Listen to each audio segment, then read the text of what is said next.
You all know the story of David and Bathsheba, where her husband is out fighting some kind of kites, Amalekites, Ammonites, he's out somewhere.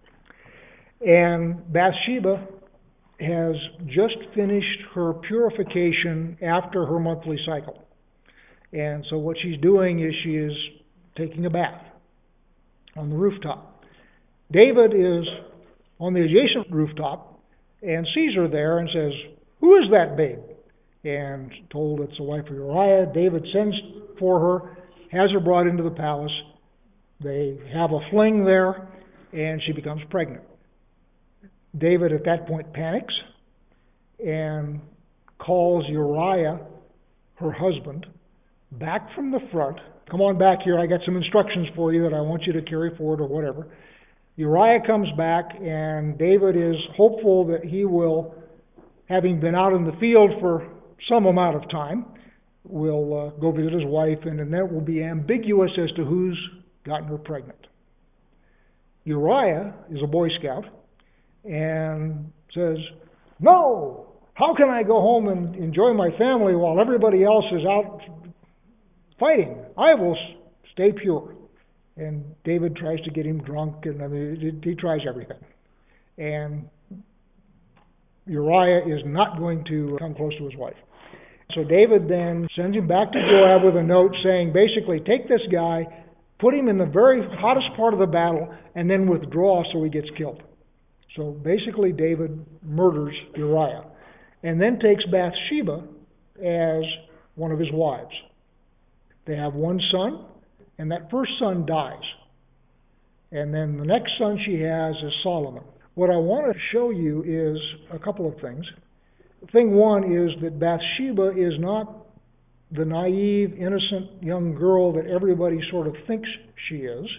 And as bad as everybody thinks David's crime was, I will suggest to you it was far worse.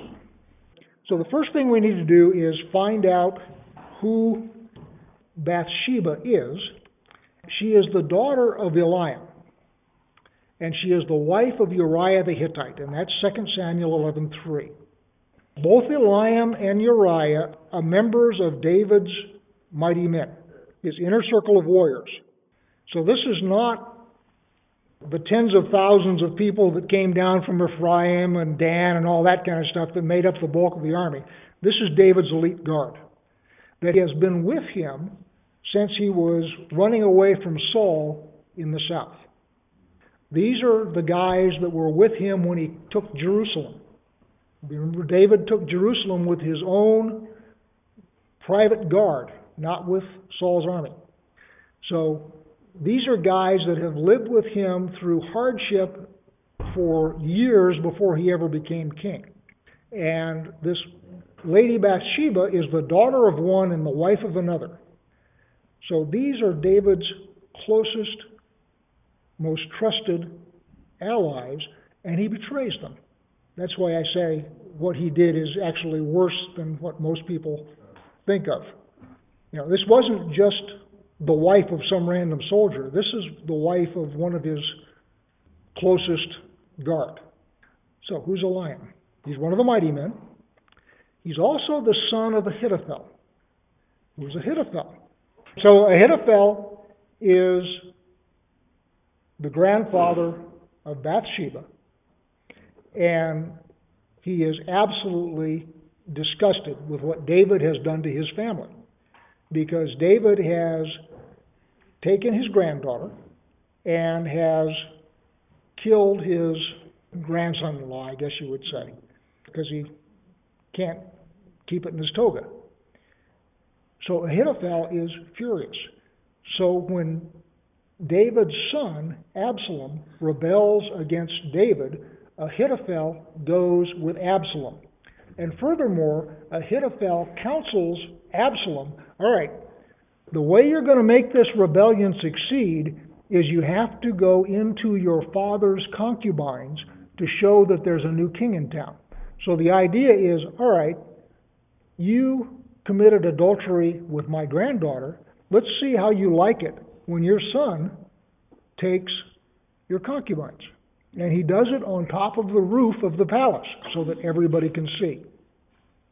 So Ahithophel very much does not like David.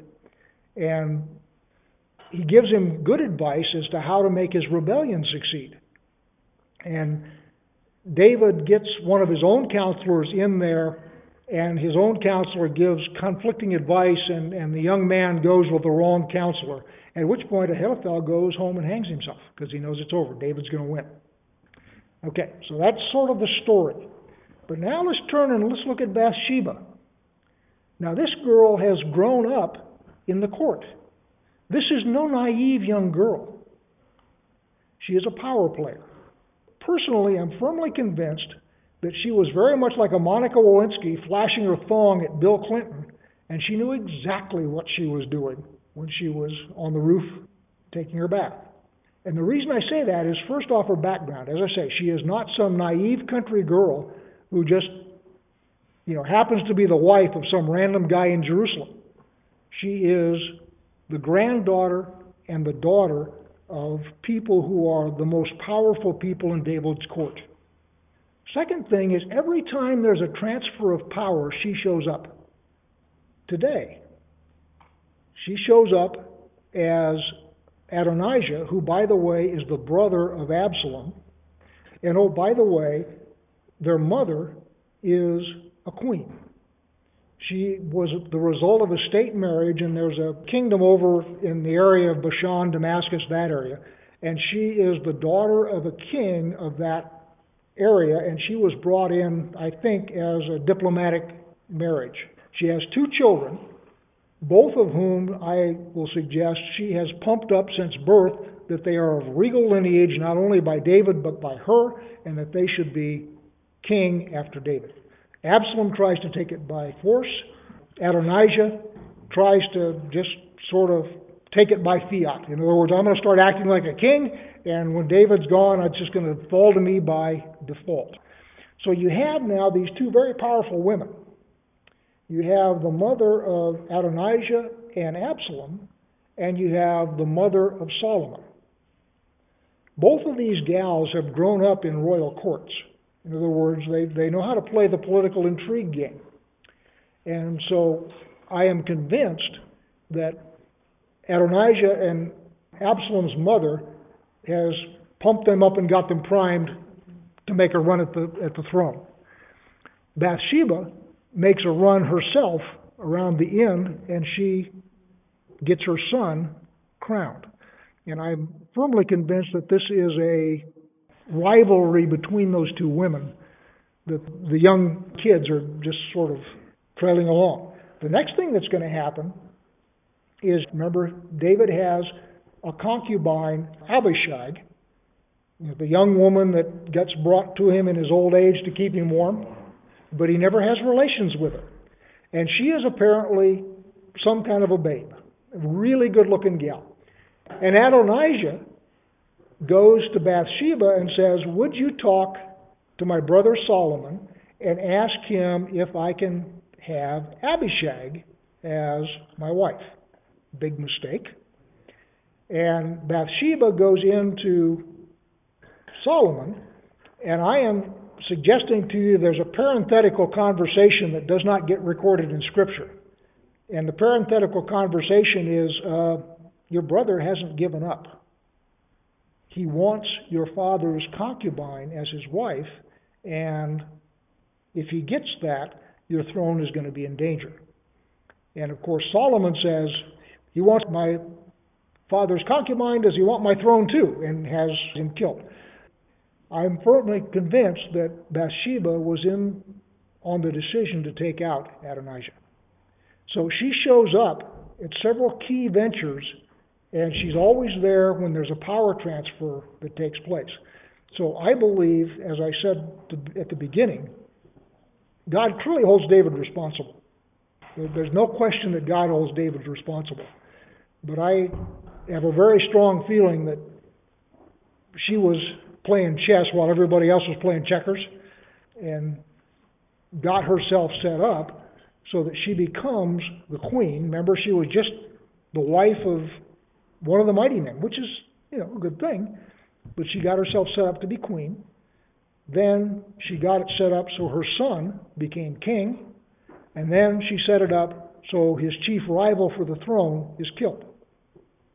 So she has got her fingerprints on all of this stuff for a long time. She is not some naive country bumpkin that just got picked up on some raid somewhere and, wow, she's pretty, the beautiful captive. Wow, she's pretty. I'll take her to be my wife. No, she's born and bred in the royal court of Israel. Please consider becoming a sponsor. You can sponsor us for as little as $1 a month. Please visit crimsonthread.com/purpose for an explanation of what we're doing and perhaps to become a sponsor. Thank you.